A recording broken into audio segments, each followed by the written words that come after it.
Hello and how you doing, and welcome back to Jagoffs. I am Austin Carnes, joined here with Jumbo Carnes. and welcome back to Jagoffs, and welcome to our weekly sports recap as we go through and talk about all the news, all the headlines, and all the breaking news going on in the sports world. Dad, it is so great to have you back here on the podcast. It's been a couple of weeks. We have some episodes planned in the vault. You even made an appearance on Steel City. That episode's not out quite yet, but how's everything going with you? Pretty busy week on your end.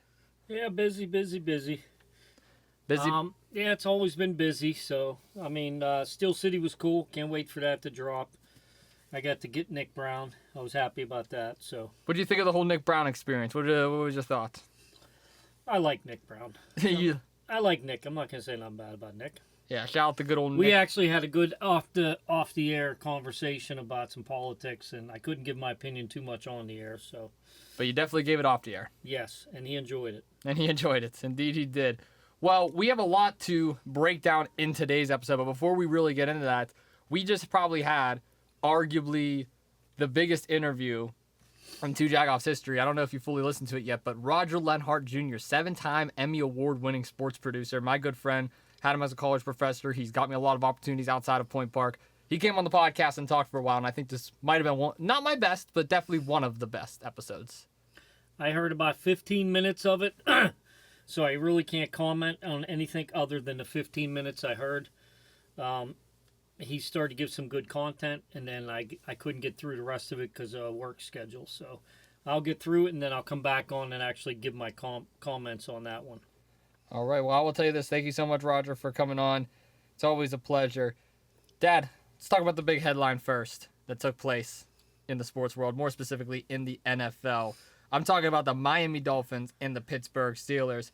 The Dolphins have agreed to trade cornerback Jalen Ramsey, tight end Jonnu Smith, and a 2027 7th-round pick to the Pittsburgh Steelers in exchange for a safety, Minkah Fitzpatrick, and a 2027 5th-round pick. So Minkah will be reuniting with his former team, that being the Miami Dolphins, who actually traded him to the Pittsburgh Steelers a few years back. And then Jalen Ramsey is going to be making his debut as a Pittsburgh Steeler in that already somewhat stacked corner room. I want to get your overall thoughts on this, Dad. Obviously, they did sign back Deshaun Elliott on a 3-year deal as their starting safety, but they got rid of Minkah, who's arguably one of the cornerstone pieces of their defense. This is still on the verge of the negotiations with the TJ Watt contract. Is this a good move? Bad move? Thoughts? Feelings? I'm kind of confused by it, to be honest with you, because I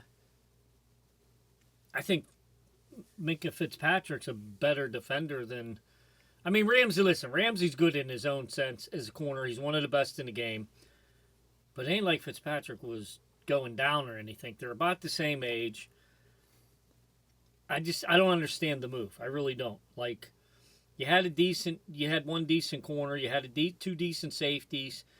You could have got a young guy to play corner. I don't know. I don't understand the move. I personally don't understand it. The picks make sense in terms of compensatory, but when we look at the actual players involved here, you got cornerback Jalen Ramsey and Jonnu Smith for Minkah Fitzpatrick. Do we really believe that value equates to anything? Listen, Minkah Fitzpatrick, as critical as I was of him, he is arguably one of the most important pieces to this entire team. Minkah Fitzpatrick has been one of the best in terms of interceptions, in terms of forced fumbles, strip sacks. Minkah Fitzpatrick is great. He's a great all-around player. Is he a little rough at times? Yes. Does he draw penalties? Yes. Does he make some questionable moves? Yes. But at the end of the day, Minkah Fitzpatrick was one of the guys the Pittsburgh Steelers could heavily rely on as a leader for this defense. If they would have got Ramsey maybe 5 or 6 years ago, that would have been great. But Ramsey is way past his prime. We saw what happened to him last year in Miami. There's a reason why the Dolphins wanted to move on from him. And throwing in Jonnu Smith just to get a second player doesn't make sense at all. You already have a tight end room of Pat Freiermuth, Connor Hayward, and Darnell Washington, which you don't even know how to use. So you're adding another tight end to this room that's already full of talent. Maybe he can run the ball. Maybe he can run the ball. Maybe, because they do need a running back. They're in desperate need of one. It just doesn't make sense to me at all. Because, again, what are you going to do? You're going to run cover three cornerbacks? Like, that doesn't make any sense to me. I don't see a defensive scheme where it's going to be successful without having to make a Fitzpatrick. This also means the Steelers must trust Elliott enough to be able to be into that number one role in terms of safety. So what's going to happen there? We'll just have to wait and see. But I got to be honest with you, Dad, this is a big for the Steelers. I think Miami made out in this deal because they get Oh, for Fitzpatrick sure. back. And then it came out, I think, hours later, maybe the next day, Darren Waller's now going to be a Dolphin. I was just about to say that. He's coming out of retirement. He's going to So they got rid of Jonnu Smith. They got rid of Ramsey's contract. They're bringing in Fitzpatrick and they're bringing Waller. I would rather have Waller and Fitzpatrick. So I believe A+ for them on the trade, D- for the Steelers. D-. Yes. Because what do you need a fourth tight end for? Yeah. What do you need an older Jalen Ramsey for? To have so you can say you got best cornerbacks in the game? Congratulations. If you can't score touchdowns, it doesn't matter who you have as defensive backs. Now, this really raises the question, what about the whole TJ Watt situation now? Is this going to clear up cap room for him? If I'm TJ Watt, do I even want to come back? Like, where should TJ Watt... He's coming back. I know he's coming back, but, like, how should TJ Watt feel about this? After seeing one of the most reliable players on his side of the ball be just traded. I told you his worry was quarterback. That's where his worry was at, was quarterback. Who was going to be the quarterback? And in all You fairness... can't honestly tell me that he didn't look at their thing and say, you got Mason freaking Rudolph as our starting quarterback going into week 1.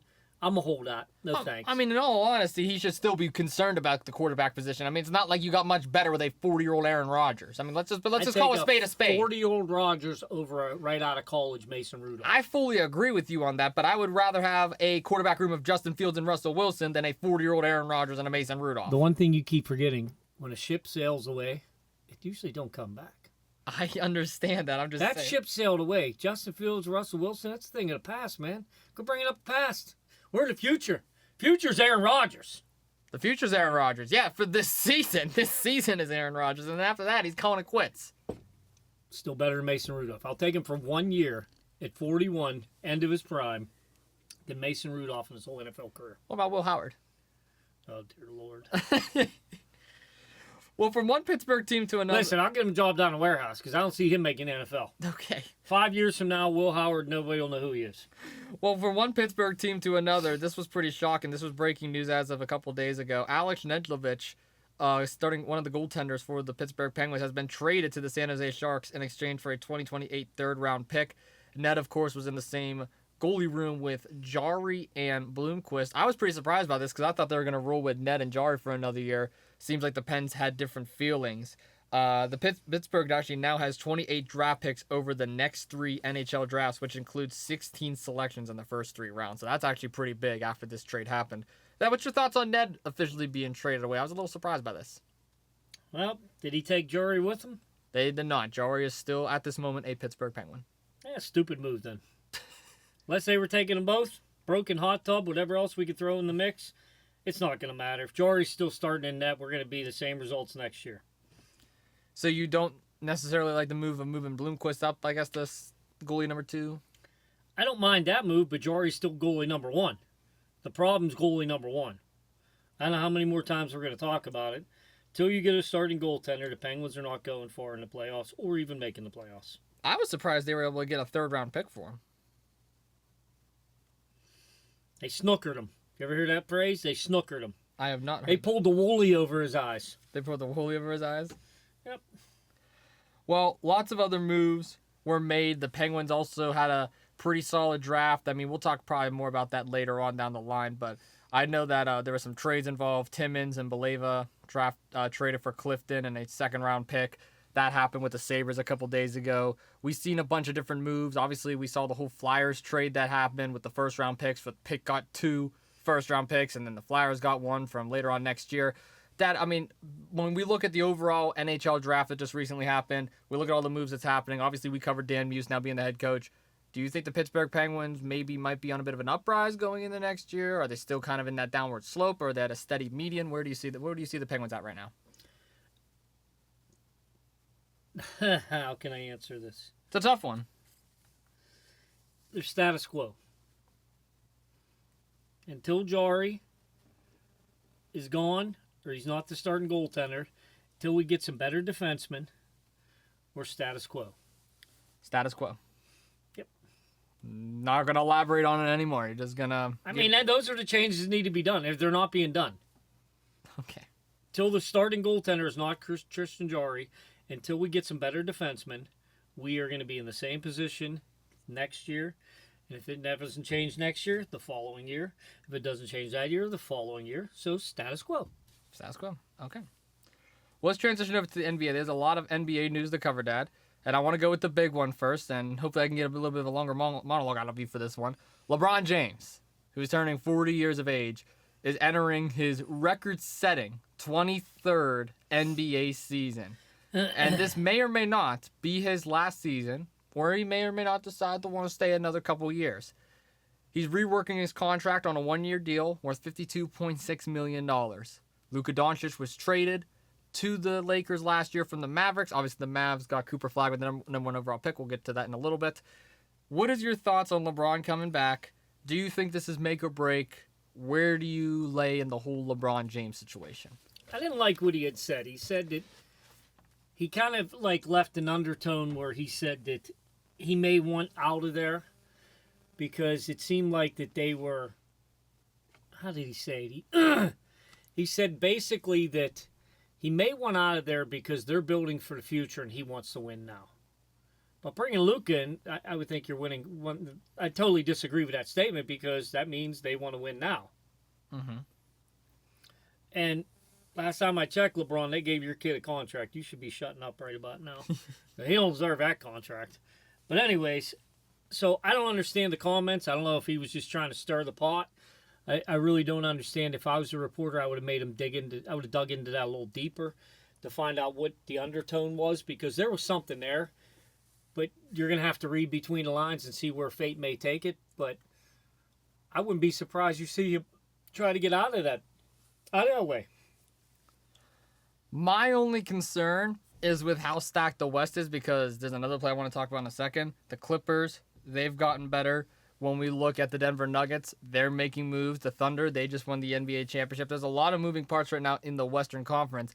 And with the Los Angeles Lakers catching up in age, do we really want to continue on with LeBron James? Do we really think LeBron can bring us another ring? Because keep in mind, the only championship that LeBron has actually brought into the city of Los Angeles was back in 2020 during the pandemic. And a lot of people don't even count that as a ring due to the circumstances that were played during that season. So can LeBron James bring the Lakers success? Can they beat the Nuggets when it matters most? Can they make it out of the Western Conference final? That's all up in the air right now. I believe the contract is nice. I believe they have the best team they've had since that championship year, since they've had Anthony Davis, since they've had Kuzma, since they've had Caruso.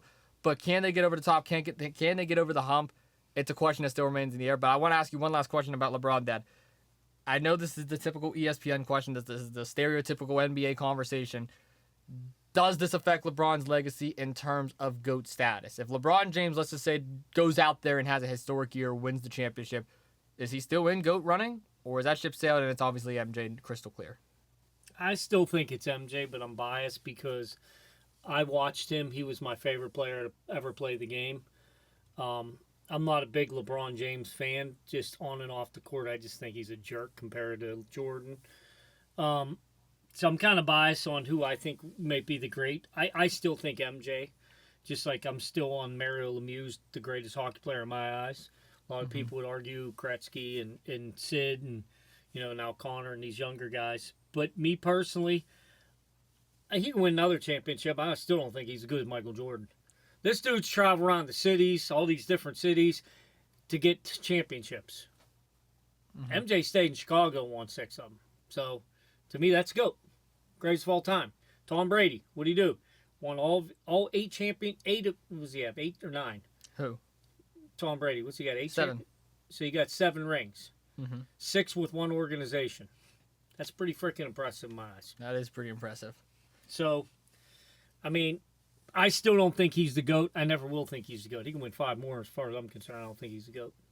I think the GOAT goes to Michael Jordan. Michael Jordan regardless. I'm still on that boat with you as well. Let's talk about James Harden for a second and the Los Angeles Clippers. James Harden is declining his player option and intends to sign a new 2-year deal worth $81.5 million to return to the Clippers. The second year has a player option and is partially guaranteed. All this per Shams and ESPN. Look, I will say this to you. I'm very happy for it because James Harden is one of the best facilitators out there in the NBA. But let's not forget that they have not made a run in the playoffs in God knows how long. Every single year, the Clippers are constantly disappointments. They're constantly losing in 6 games. They can never make it to a Game 7. And when they do get to the Game 7, they just constantly lose. Does that remind you of a different team? The Maple Leafs. Reminds me so much of the Maple Leafs. The Clippers are pretty much the Maple Leafs of the NBA at this point. And they have such a stacked roster with so much talent, but I don't know if that could equate to it. Listen, I love James Harden a lot. I think he's a great player. I don't know about this contract, though. How much is guaranteed? Was that a year? 2 years. How much a year? Breaks down to what, $40 million? About $40 million, yeah. Listen, he's a good basketball player. There's a reason why they're not winning. If they're paying him $40 million, what's the rest of their payroll look like? I mean, you can't keep getting great players if you have these high contracts. Exactly. I mean, look, the Pacers really didn't have a standout player. Look what they were able to do with a lot of guys making decent enough money. And had their star and all went down, they probably win the NBA championship, in my opinion. So, I mean, good for him. He got the contract, but they need a lot of help on that team before they can make a run in the playoffs. Really? No, seriously, they really do. This one breaks my heart. The Milwaukee Bucks are waiving Damian Lillard and stretching the remaining $113 million on his contract to acquire Miles Turner from the Indiana Pacers. Turner, of course, was in the championship last year. Lillard had that Achilles injury. Love seeing him bring him in, but I got to be 100% honest with you. I don't even really want to spend too much time on this. I'm just going to give my thoughts and opinions. Damian Lillard, the fact that you only bring him in for 2 years after overpaying him $113 million just to get rid of him on injury, which means you have to now pay him extra for trading him while he's injured just to bring in a center that you're replacing Brook Lopez with, I don't think that's a good move at all by the Bucks. They got Kyle Kuzma. Yes, they got Giannis still, but I believe this might be one of the worst moves we've seen the Bucks do in years because you're already losing Middleton, you're already losing Holiday, and now you're losing Lillard. You have no three-point shooters, no perimeter shooters now on this team. I think it all comes down to that injury with Lillard. Do you think there's some stuff they're not saying? There probably definitely is stuff because there's no. I don't even see any picks involved in this. Yeah, I mean, it just starts to make me wonder, is he like a cancer or something? Is there something going on where they're just like, you know what, the hell with it, we'll pay that a little extra and we'll get rid of him. And we'll get rid of the problem in our locker room. I don't know what it is. I'm just saying, I mean, I'd like to hear more to that story because I don't think it's just as simple as he got an injury, we're going to pay him, and he's out. I don't think it's that cut and dry, my opinion. I think there's more to come on that story, especially when he takes to social media after this. You think so? Absolutely. Well, I will say this. There's one last NBA topic I want to cover today, and it was the NBA draft. And again, no, I cannot dunk. No, you can't dunk? No. You've never dunked a basketball in your life? No. So you tell me if we went outside right now. 5'7". Never happened. Well, I can grab the rim, but never happened. Like, can you actually like jump up and grab the rim, or do you have to climb the net? Not now. I'm 53, but yes, back in the day, I could jump up and grab the rim. Really? And hang on. You had hops Yes. like that? You know, I was an athlete at one time. So you were telling me you were able to like elevate your little 5'7" self up and grab rim. Were you able to like, hang on it, like Tracy McGrady, or? No, you know, I didn't want to fall, so I jumped up, grabbed the rim, and went down. Okay. Did you like sprain an ankle on your way down since you were so small? I may have. Okay. It's a lot of way to get onto the earth. You know what I mean? From that high up. Yeah. Well, let's talk about the NBA draft for a second. And I don't want to cover the entire thing because I'll be 100% honest with you. This has been a pretty weak draft. Hey, our boy Walter Clayton got drafted too. Shout out to Walter Clayton. I saw that. You sent me that on Instagram. Yes, I did. I was very happy to see. But somebody else that got drafted, which I don't think surprised anybody, was the number 1 overall pick. And I got to be honest with you. I think I might have to retract my statements that I made about Nico Harrison from a couple months ago. The Dallas Mavericks got Cooper Flagg with the number 1 overall pick. And when you look at the team that they have built post-Luka, it might be better than when they actually had Luka. I want to get your thoughts on it first, Dad. Cooper Flagg, you saw him at Duke. We watched him in March Madness. He's now the number 1 overall pick and one of the highest-rated prospects there is. It's a lot on his shoulders. See what he can do. I mean, remember what we talked about? Was it a couple podcasts ago about that maneuver when they traded Luka and all that stuff, and everybody was talking collusion and all this other craziness? Well, Cooper Flagg, you're going to be the franchise. You're going to be face of that franchise. Let's see what you got this season. Prove me wrong that Clayton ain't a better basketball player than you. Because I said it last year, and I'm going to go into I went into the draft saying it. I think Clayton was the best prospect coming out of college, in my opinion. Well, I will say this. Cooper Flagg does have Kyrie Irving. He does have Klay Thompson. And he does have Anthony Davis. And now they're bringing in D'Angelo Russell. They got a pretty stacked team builder. They got a lot of veterans, a lot of former All-Stars, a lot of former champions on that team. I mean, if you're going to be drafted to a spot, I think this may be the spot to go to, even without a Luka Doncic. Well, check this out. At the end of the day, you could have all the star power you want. If you have no chemistry, that star power don't mean crap. Look at L.A. Look what's going on there. They had star power there. They got swept, didn't they? They did get swept. Had LeBron. Had Luka. Had LeBron's kid. I mean, let's not forget LeBron's kid. Bronny James, yeah. I mean, I'm just saying they had Hayes. I mean, there was a lot of players on that team that were good basketball players to get swept. Yeah. There was no chemistry. That's all I'm trying to say. There was no chemistry. But do you think there's going to be chemistry now that they have so many veterans that's already been working together? Like Cooper Flag could just adapt right away, or we don't know? Time will tell. Only time will tell? It depends how he comes in. Does he come in arrogant? Does he come in, willing to learn? I mean, it depends on how he comes into the league. Sometimes them guys come in and they think they're better than everybody, and that's where the chemistry goes. That is indeed where the chemistry goes. Well, I want to transition over, before we kind of get into our final topics of the episode, I want to talk about the WNBA for a second. This I didn't really have prepared, but I've been thinking about this for a little while now, and I just want to kind of get your thoughts on it. The WNBA has been going through a lot of cultivating changes, and I want to try and stay as not political as possible. It's going to be kind of hard to here. This is a little bit older news, but we see this time and time again with Caitlin Clark. A lot of the fouls that's happening, a lot of the rough plays. We saw Sophie Cunningham step up for her a couple times. We've seen the Angel Reeses of the world and her scuffles that she gets into.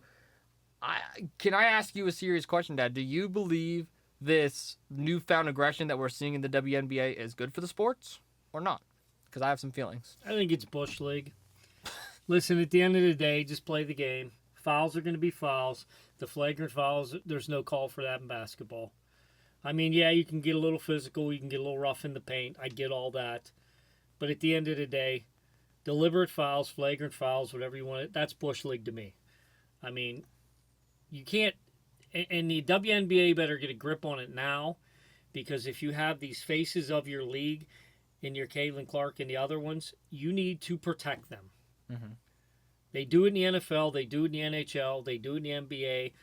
They need to get on board with that, because you don't want somebody just blindsiding Patrick Mahomes in the NFL. No. You don't want somebody just two-hand sticking Crosby in the back of the head. You don't want somebody who's your NBA face right Curry, now. I guess. Curry, Steph Curry. You don't want somebody taking his knee out when he's taking a jump shot. Oh, God, people cry. You do not want that kind of stuff, because there goes the face of your league. If Caitlin Clark or whoever's going to be the face of the league, they need to protect them. That's all I'm saying. Let's talk more about the more important thing, the expansion. They're going to 18 teams. I know. I was That's just about to bring big. that. I was just about to bring that up. Pittsburgh once again ain't on there, so I don't know. I saw Cleveland was on there. Yeah, I mean, but What's all the cities? What's all the cities? I didn't see all the cities, but I just seen it was teams with 18 teams, historic teams, with new teams in Cleveland, Detroit, and Philly. Wow. Why can't we give one Pittsburgh? That's all I'm saying. I would love to have a Pittsburgh WNBA team. I would go. I'd easily go. I would go see NBA or WNBA. I'd go check one of the games. So yeah, I would too. I will tell you this. When I remember I had Keandra Brown on not so long ago, former women's basketball player at Duquesne University, and she said that women tend to play just as rough, if not more physical, than the men at times. And they love it. It's all part of the game at the end of the day. It's all part of the culture when you're playing basketball.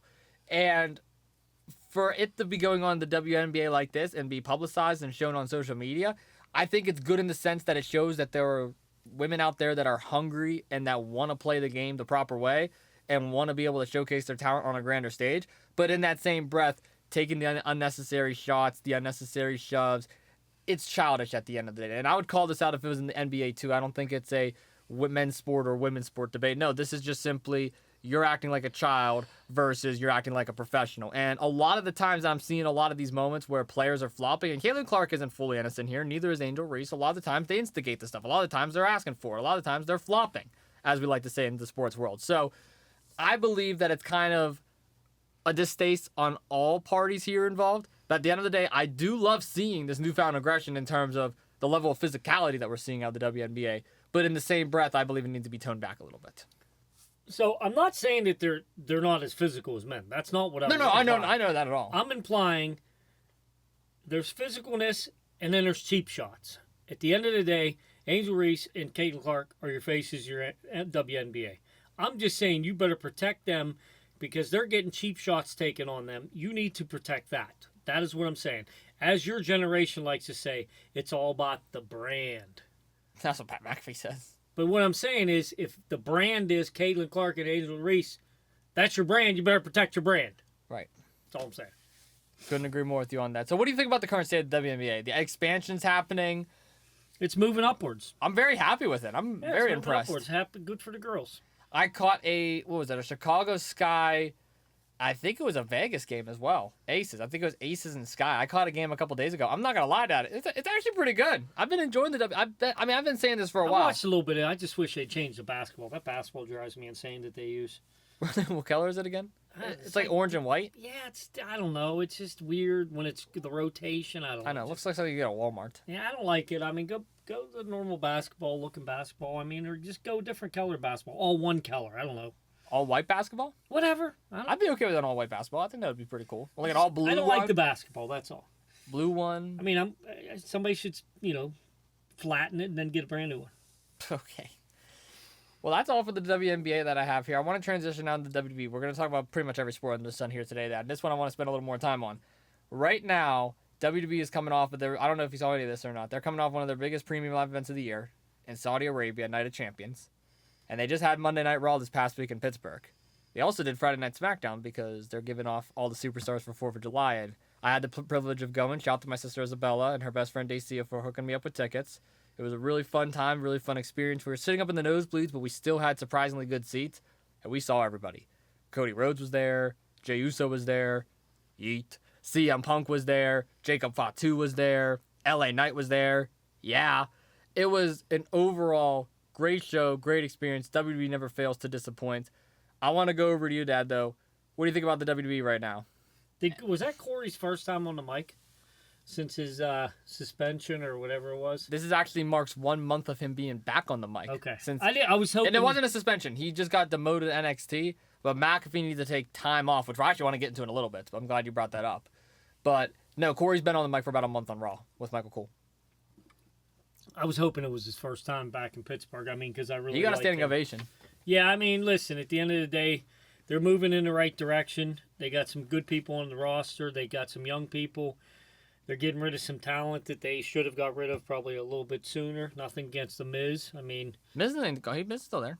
I know, I'm just saying nothing against guys like that. That's what I was referring to. Like when they got rid of R-Truth and then they brought him back and all that stuff. I'm just saying, though, they got to make room for some of these young guys on the roster. And right now it's looking up. The one storyline that I wish they would stop is the Bloodline. I think it's overplayed. It was good, and I think it's getting to the NWO status in my eyes. I don't know if you remember the NWO. When it first came out, everybody's like, yeah, this is badass. It's like the Judgment Day right now, too. This is badass. And then by the end, everybody was in the NWO. And it was like, well, who are you going to beat up? Can't beat anybody up because you're all NWO now. Yeah. They would put 40 people in the ring with all their NWO shirts on. It was better when it was Hall, Nash, and Hogan. That was the original 3.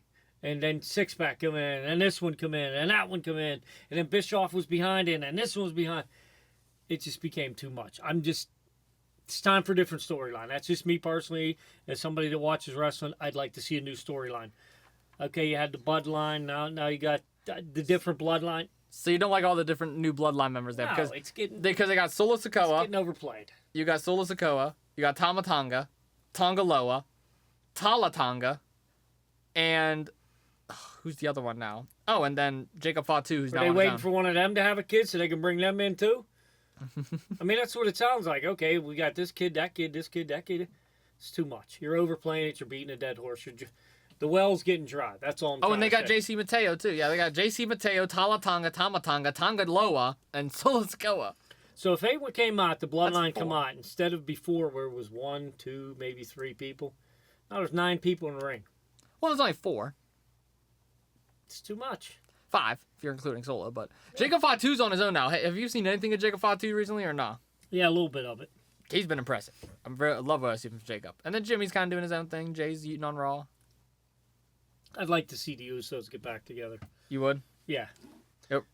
I would like to see that tag team get back together. Well, I'm glad you brought up that point about Corey Graves earlier because I have like 3 different questions prepared for you WWE wise. I've been in a wrestling mood since we just had Raw in Pittsburgh. I feel like it's only fitting we talk about it. with Corey Graves being back on Raw, McAfee's under fire right now. I don't know if you saw this or not, because of making comments saying that I'm exhausted, he needs to take time off. A lot of people are criticizing him for it because Michael Cole just recently done a pretty much 50 hours over the last couple of days working in Saudi Arabia, doing SmackDown, doing Raw, doing all these pro shows, pre-shows, bonus events, and he's getting praised for it, but McAfee is getting tarnished for it. At the same time, though, you can say that McAfee hosts a weekly show every week on ESPN. He does all of his other bonus content. He's on College Game Day throughout the fall. He has his own busy schedule as well. What do you make of the McAfee comments? Do you believe McAfee deserves the hate that he's getting right now? No. He's being honest. He's stretched thin. He's got a baby. I think a baby's, what, a year old? Something like that. Married recently. He's got his own weekly show. Does College Game Day. Tries to give as much time to WWE. Where's the family time at? No, I don't. He's allowed to say what he's feeling. That's the problem in society today. Nobody can handle the bare truth. The truth is he's getting stretched thin. He needs a little break. It's not me to judge him. It's not for me to judge him. I don't know his personal life. I don't want to know his personal life. I just know that when you stretch yourself thin, eventually you got to take a step back. And I'm not going to criticize him for taking a step back. Hey, Michael Cole, great he does all that work, but guess what? That's his only job. His only job is WWE. Yeah. Corey Graves, his only job is WWE. McAfee's everywhere. He did a comedy tour. He did a thing in Pittsburgh. You know what I mean? What was that, the podcast? All night out. Yeah. So, yeah, maybe he needs a break. I'm not going to criticize him for it. I think it's a win-win on both sides because McAfee gets his break. He gets that time to reset. And Corey, who's been everybody wanting back on the main roster, finally gets to call Raw again. Because you got Joe Tessitore, who's doing an amazing job, by the way, on SmackDown with our boy Wade Barrett. And then on Raw, you got Michael Cole and Corey Graves, who I think is arguably one of the best duos out there because Michael Cole gives the best play-by-play of all time. No disrespect to Jim Ross or to Gorilla Monsoon, but I think Michael Cole is personally the best commentator in WWE history. And then you got Corey Graves, who is one of the best analysts out there. I mean, he knows how to break it down. He has a little bit of humor mixed in there. He knows every move under the sun. I feel like I learn a new word every time I hear Corey Graves speaks because he says something new. They're a perfect duo, so I don't see the issue here. I think this is great for both sides. And listen, at the end of the day, here's what the fans need to understand. They're both from Pittsburgh, so I'm going to be happy either way. Both of them guys you mentioned, Cole and Corey Graves, they're great at their craft. One thing they can't do, the McAfee can do, is he is funny as hell. Not that they're not funny as hell. They ain't got nothing on him. When he wants to entertain a crowd, he will entertain a crowd. Yeah. He'll get up and dance. Nothing against them. Other two guys, he is the humor. He brings the humor to the WWE in the announcing part of it. He is, but the point I always bring up too, Corey brings that analyst perspective. McAfee kind of brings that fan perspective. And at times, it's great. It's great to hear the humor. But sometimes it's a little redundant because you want to actually get to know the wrestler's background in the ring. I mean, the commentator's main job is to tell the story. That's the biggest part of telling a story is being a broadcaster. It's not what he was hired for, though. It's not what he was hired for. So maybe if they kept it a 3-person broadcast with Corey Graves and Corey Cole and McAfee, I wouldn't be complaining as much.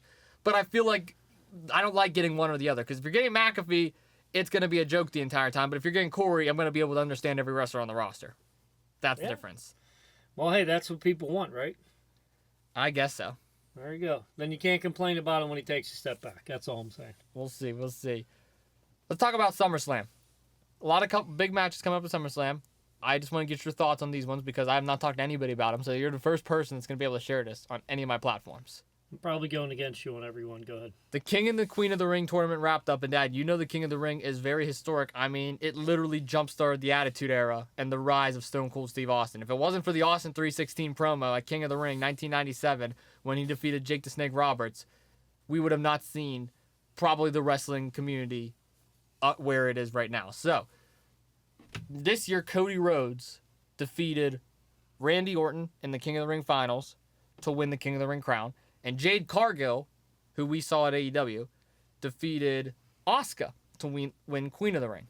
What this means is you get an automatic championship match against a champion of your choosing at SummerSlam.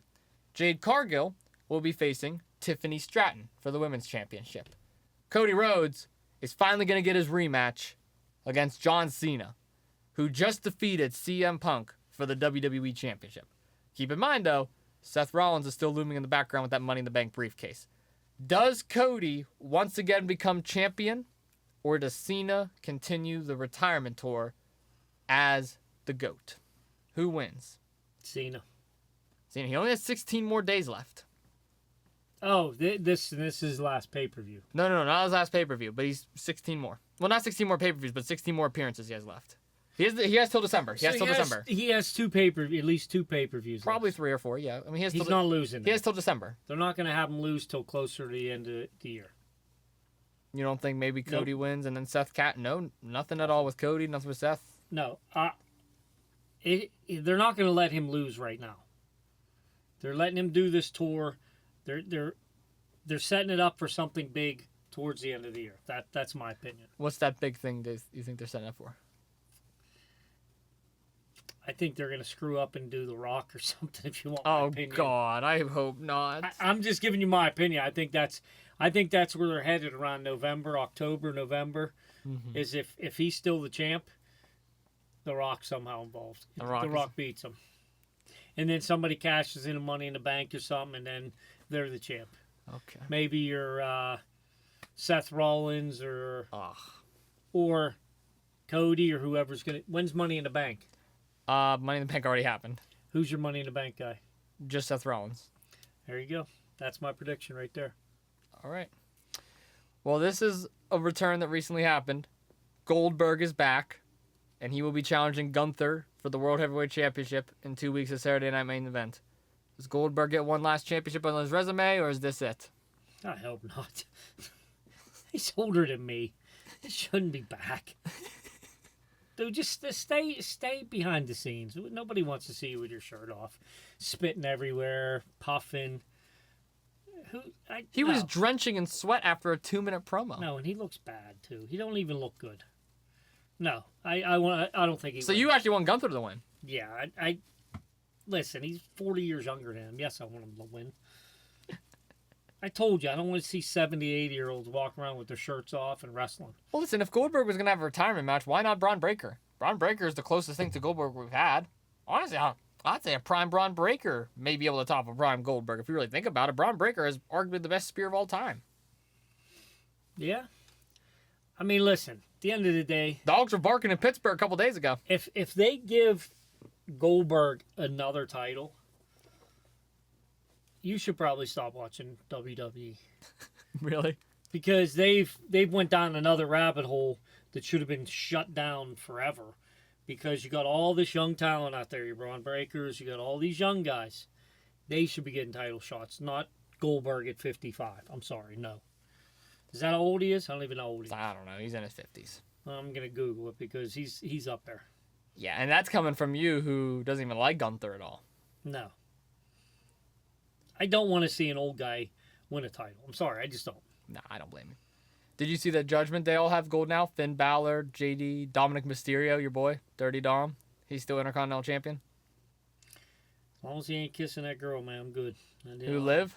Yeah. He's 58. Come on. Come on. He's getting a world title match at 58 years old. It's like Social Security in 4 years. Just go enjoy retirement, dude. Holy jeez. Well, you heard it here first. 58. Come on. 58 is crazy. Triple H, what are you thinking? I know it's an interesting move.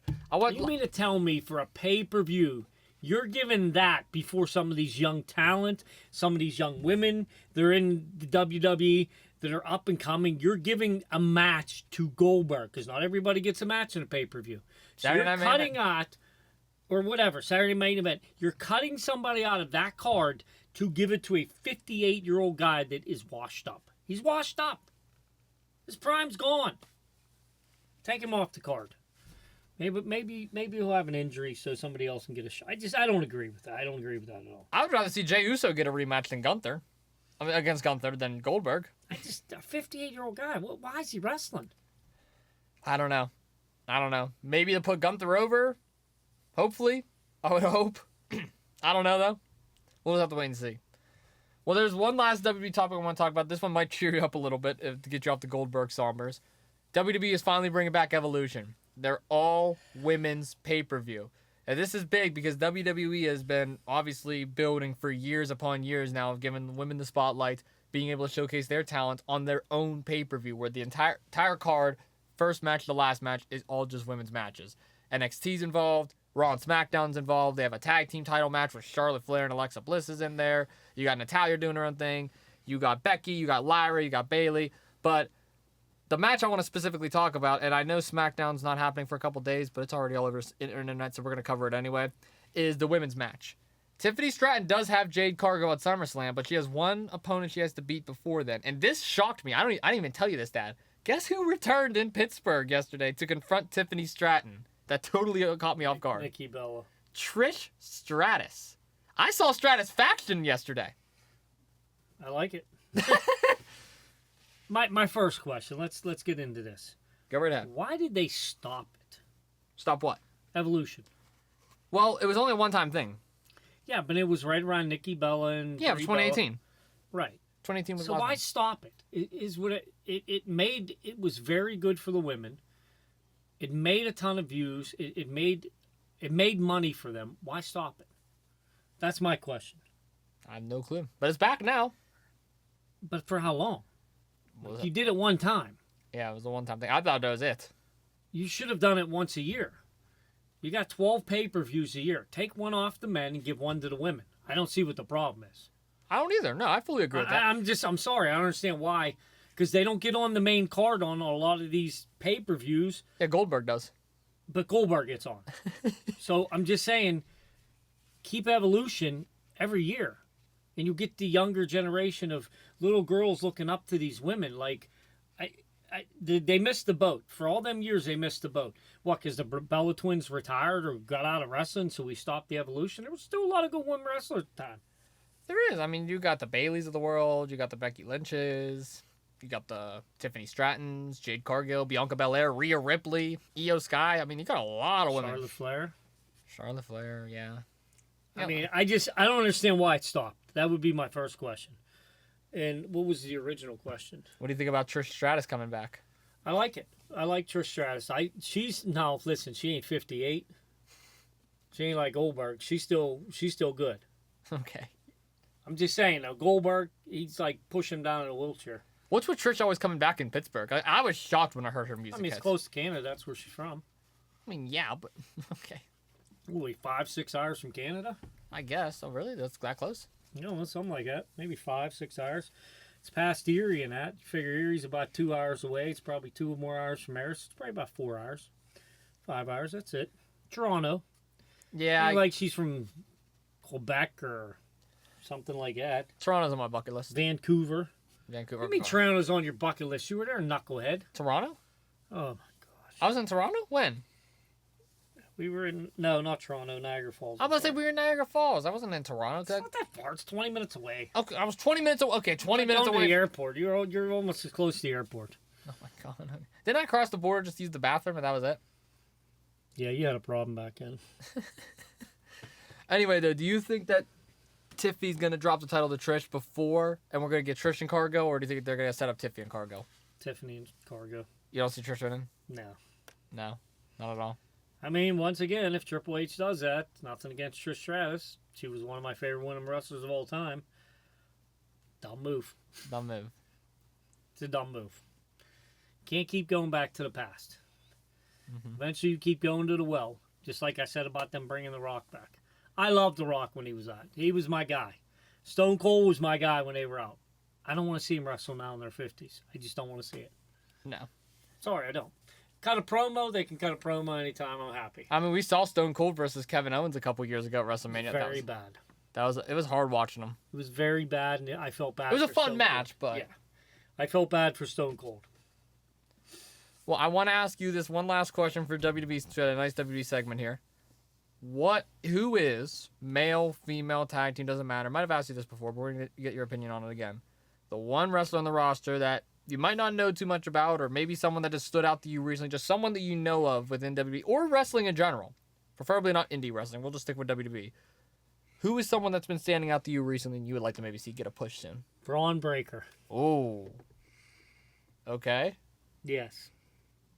I wasn't sold on him, and then I watched a couple pay-per-views, and I watched some couple Raws and Smack. Well, which one's he on? I forget which one He's on Raw, but he's on both a little bit, yeah. Yeah, and he's impressed me lately. I thought he was just living off the Steiner name, but you know what? I'm actually very impressed by him. So I think they should make a push. I don't like his tag team partner. I think they should just Bronson Reed. Yeah, I think they should push him on his own and try to get him into a singles title. He was a 2-time Intercontinental Champion already, but it'd be nice. Are you talking like world title, like up there now? Up, yeah. Maybe he turns on Seth Rollins, kind of like Batista did with Triple H back in the day with Evolution. Like after Rollins cashes in, he wins the world title. Then we get remember how Batista did the thumbs down, and then they turn on him. Maybe we see that, and we see Braun and Rollins. I'd be for that. Yeah. I mean, listen, I just think they should push him in the singles direction. I'm not real sold on his team. Look up how old Braun Breaker is, actually, because I'm curious on it. I think he's only a couple years older than me. I don't think he's that young. He's young. He's in his 20s. I'd say he's at least 26. 26? I don't know. Maybe. He might be 26. Because I was thinking about that, because Braun Breaker, I'm not going to lie to you that. I fully agree with that answer. I think Braun Breaker is going to ascend into greatness. It's B-R-O-N and then Breaker. Yeah, Braun Breaker. Now, he's incredible. I absolutely love Braun Breaker. How old did you say? I said, I didn't say anything. You said your age. I said close to my age. Which is what? I'm 21, so probably like 23, 24, but it's probably... What did I say? You said 26. It's probably going to be like 26 or 27. 27. Don't ever doubt your dad again. He's doing his 20s. You were not as close as I was. I'm sorry. He just turned 27, too, by the way. Well, happy belated birthday to Braun Breaker. Not. Maybe he turns 28 in October, so he's been 27 for a Okay, while. well, happy early birthday then, Braun Breaker. Happy early birthday. 22. Get out of here. That's still, but he's still relatively young. How you gonna look at him and tell me he looks like he's 22? Get out of here. I don't know. Have you seen people my age? Some people my age either looks like they're 16 or they're 40, so I don't know. You talking about Kevin? Be nice about Kevin. Why is Kevin being brought up into this? You looked at Kevin. You looked at his picture of you and Kevin. What the hell was that all about? Oh, my goodness. Poor Kevin. Yeah, poor Kevin, indeed. Well, Dad, thank you so much for coming on podcast as always. I went off today's episode having a little fun. It's kind of BSing talk. We haven't done that in a while. I have some time here. We have a lot of stuff actually coming up in our personal lives, coming up in the next couple weeks. Maybe a certain vacation that we're going to be returning on. Maybe spend some family time. Why not share what's going on in the world of the Carnes household? Go ahead. You want to share it? Or you want me to? I want you to share it. I want to give the floor to you. You're the spotlight here. All right. Well, we start vacation. Let me see the exact date. Isn't it the 13th, that Monday? Well, we would start. 14th. We're going to start on our last day worked will be the 11th of July, and our next day worked will be the 21st of July. So we'll have 10 days off.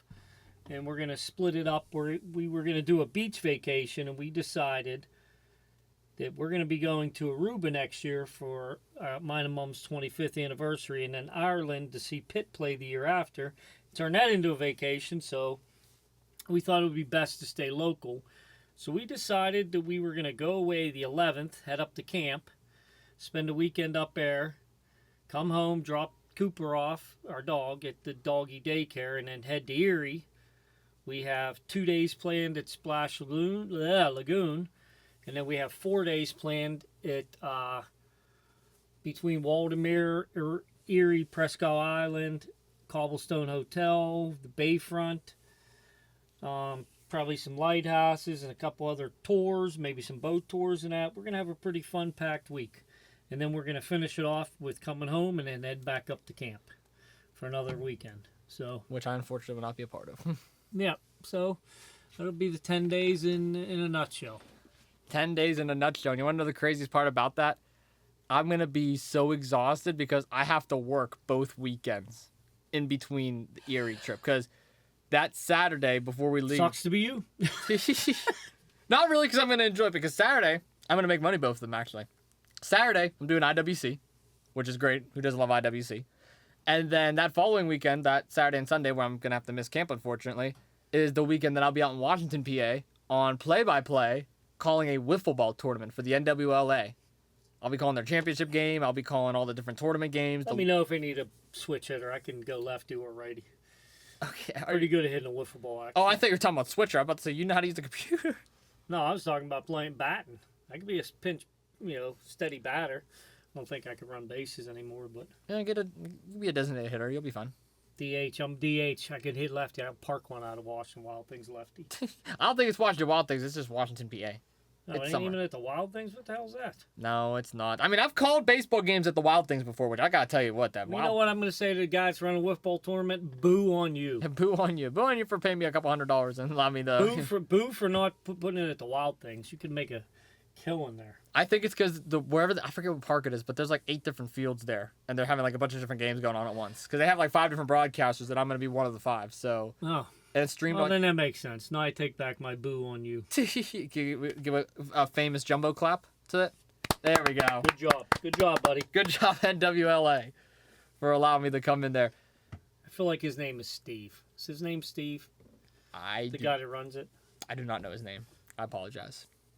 Could be Poindexter, too. It is definitely not Poindexter, because I would have recognized that in the email. I probably would have made fun of him. Could be Jose. It's definitely not Jose. Poindexter? Where did you get Poindexter from? I don't know.